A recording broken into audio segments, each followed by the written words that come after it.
안녕하세요. 세로이입니다.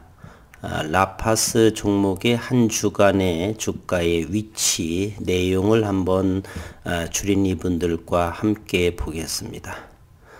최근 올 들어서 1월부터는 기관과 외국인의 매도 장세 속에서 외국인과 기관들의 보유 종목이 아닌 그러한 종목들은 상대적으로 가격 조정이 심하지를 않았죠.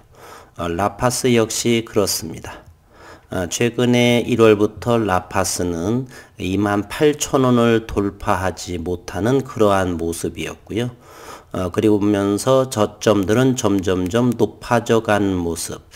기술적으로 이러한 것을 우리는 상승형 삼각수렴이다 이렇게도 말하는데요. 우선은 기업적인 내용을 좀 살펴보도록 하겠습니다. 지난 2월 25일 라파스는 연결 기준 지난해 영업손실이 42억 680만 원으로 손실이 나왔고 전년 대비 적자가 87% 증가했다.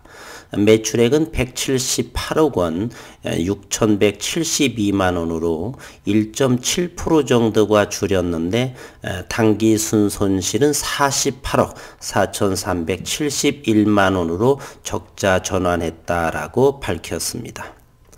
그리고 상상인증권 분석의 2월 5일자를 좀 살펴보면요. 상상인증권은 2월 5일 라파스에 대해서 영업실적 회복과 배치형 계량 신약 개발 가치 등이 반영될 것이라며 투자 의견 매수와 목표 주가는 36,000원을 제시했습니다. 라파스는 마이크로니드를 기반으로 화장품을 생산하고 계량 신약을 개발하고 있다. 선진국을 중심으로 한 화장품 수출이 매출의 절반 정도에 해당하며 작년 2020년에는 코로나19로 수출이 정체되면서 3분기까지 실적이 부진했고 그러나 4분기부터 회복 추세에 들어섰다는 판단이다. 그리고 지난해 그 어려운 환경 속에서도 30여 명의 직원을 증원했다는 사실이고요. 하태기 연구원은 일본과 미국 수출이 회복세를 보이고 있고 2021년 올해는 유럽도 회복될 것이다 라며 코로나19 환경이 개선된다면 선진국으로의 수출은 의미 있게 증가할 것이다 라고 말했고 지난해의 매출은 180억 원대로 추정했는데 얼추 25일자에 밝힌 이 매출 부분하고 178억이니까 큰 차이를 보이지 않는 레포트였다라고 생각이 되네요.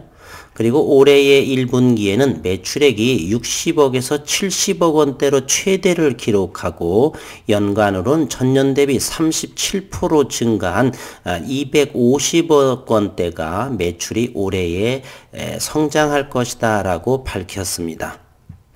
기대해야 보고요. 그러나 기술적으로는 지난 금요일, 목요일에는 하방 경직 25,000원대를 형성하는 듯 하는데 지난 금요일에 큰 폭으로 시장이 조정 장세를 보였죠. 그날의 새벽녘에 나스닥이 3% 이상의 큰 하락이 나와서 코스피와 코스닥에서 이 급락이 나오는 바람에 이렇게 아랫꼬리가 긴 종가는 24,750원 그리고 거래량은 대단히 적었던 모양이죠. 13만 4천 주의 모습을 나왔습니다. 일봉상에서는 이렇게 올라가는 60일선에 걸친 모습이었다라고 생각을 하고요. 이와 같이 고점을 보게 되면 28,000원을 이 큰 거래량의 모습에 28,000원을 올해 1월달 그리고 지난해도 한번 있었고요. 그리고 2월 들어서 두 번 정도 서너 번 정도를 돌파를 시도를 하다가 자꾸 밀렸던 모습을 합니다. 이제 지난해 실적 부분은 물론 3월에 감사 의견에 또 나와야 되겠지만 일단 회사에서 밝힌 그러한 실적은 지난해에는 매출과 영업이익에서 적자 전환을 했고 그리고 하태기 연구원에 의한다면 4분기부터는 회복 추세가 들어섰고 1분기에는 매출이 60억에서 70억 원대로 최대를 기록하는 그러한 모습을 보인다라고 했습니다. 따라서 올해는 좀 더 인도의 세럼사와의 본계약도 앞두고 있고 실적 증가를 기대해 볼 만하다 이렇게 보여집니다. 분봉으로의 모습을 확인해 보면은 이렇게요. 2월을 보게 되면 28,000원을 3번 이상을 이렇게 시도를 하다가 자꾸만 주가가 밀리는 모습을 보였었죠. 그러면서 최저점은 24,000원을 형성을 하고 최근에는 25,000원을 하방 경직으로 이렇게 지지하는 모습을 보였는데 지난 금요일 코스닥과 코스피의 큰 낙폭으로 인해서 최저가가 대략 24,200원, 300원까지 내려온 모습이고 종가는 조금 오른 750원에 마감을 한 모습입니다. 이제는 2월이 마감이 되고 3월, 코로나 상황이 백신 주사를 맞으면서 어느 정도 안정이 될까에 따라서 라파스의 실적 부분이 나올 부분한데요. 지난해에 직원의 증원 이런 부분으로 인해서 올해 2021년은 의미 있는 3만 원대를 돌파를 하지 않겠는가. 하태기 연구는 36,000원의 목표 주가를 설정을 했는데 주가라고 하는 것은 한번 상승을 타게 되면 100% 정도는 어느 정도는 나온다라고 본다라면 어쨌든 실적 부분에서 매출 증대가 일단은 이루어져야 되겠죠.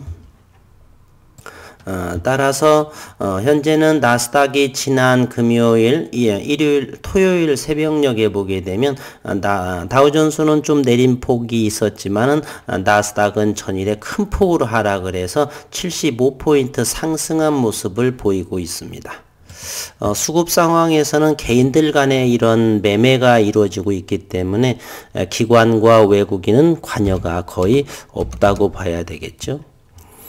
라파스의 수급 상황을 보게 되면 보시는 바와 같이 기관은 관여한 물량이 거의 없고요. 외국인은 기천주 정도만 사고 팔고 하는 상황이어서 따라서 개인들의 누군가의 손아귀에서 움직이고 있다 이렇게 생각이 됩니다. 올해의 의미 있는 매출만 이루어진다라고 한다면 좋은 모습이고요. 시가총액은 여전히 2천억 원에 불과합니다. 한 주간의 라파스 영상을 하면서 이렇게 하방이 되면서 점차적으로 이렇게 상승하는 흐름을 탔는데 기관들의 연일 매도세 속에 그리고서 25일 이쯤에 실적이 지난해에 나오면서 이렇게 가격 조정이 조금 더 26,000원에서 내려온 모습인데 3월 정에서는 충분히 26,700원에서 자리를 잡고 이렇게 저점들이 점차적으로 올라갈 거다 저는 이렇게 생각을 합니다. 월봉의 모습을 보게 되면 또 역시 그렇겠죠.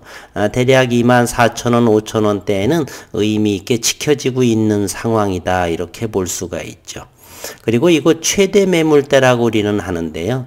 기술적으로 좀 오래 공부하신 분들은 월봉의 최대 매물대를 돌파하는 순간 그것이 성장의 시작이다라고 하는 말도 있습니다. 처음 들어보시는가요? 저는 20여 년간을 기술적으로 분석을 해서 어쨌건 기술적인 부분이고요. 그리고 마이크로니들은 글로벌에서의 세계 유일 최고의 낸 기술을 보유하고 있습니다. 최근에 다른 기업들에서 마이크로니들을 하고 있는 것 같은데 여기 된 기술은요. 5분 만에 약물을 주입하면서 완성품을 만들 수 있습니다. 그리고 대량 생산을 이미 확보하고 있고요. 그리고 조금 전에 2번 더 언급했지만 직원들의 증원 이러한 부분으로 인해서 올해는 어떤 의미 있는 기대 본격적인 상승은 저는 2023년 정도가 아닌가. 왜 그런 거 하니 임상이 어느 정도의 진행이 되고 있다는 것이죠. 지난번에 파이프라인에 대해서 언급을 드렸기에 파이프라인은 차후에 다시 우리가 잃어버릴 만할 때쯤에 다시 라파스의 파이프라인의 상황을 좀 더 지켜보고요. 현재는 임상 1상 2상을 진행 중이 있기에 2022년 23년 정도라고 한다면 임상권도 어느 정도 마무리되면서 약물 전달의 플랫폼이 이제 마이크로 니들로 이렇게 성장할 수 있는 그러한 시기가 도래한다 생각을 합니다. 어쨌든 최근에 가격 조정이 나오는 상황이고요. 기관의 연일 매도 3월에는 어느 정도의 기관 내 매물도 마무리되지 않나 이런 상황을 합니다. 매출것만 생각을 하면 되실 것 같고요. 어쨌든 연휴 중에 내일이 오늘이죠. 이제 3월 1일 3일절을 지나고 3월 2일 장 시작이 되는데 다시금 반등의 여지가 나와줬으면 하는 바람을 기원하면서 영상을 마치도록 하겠습니다. 한 주 동안 많이 쓰셨습니다.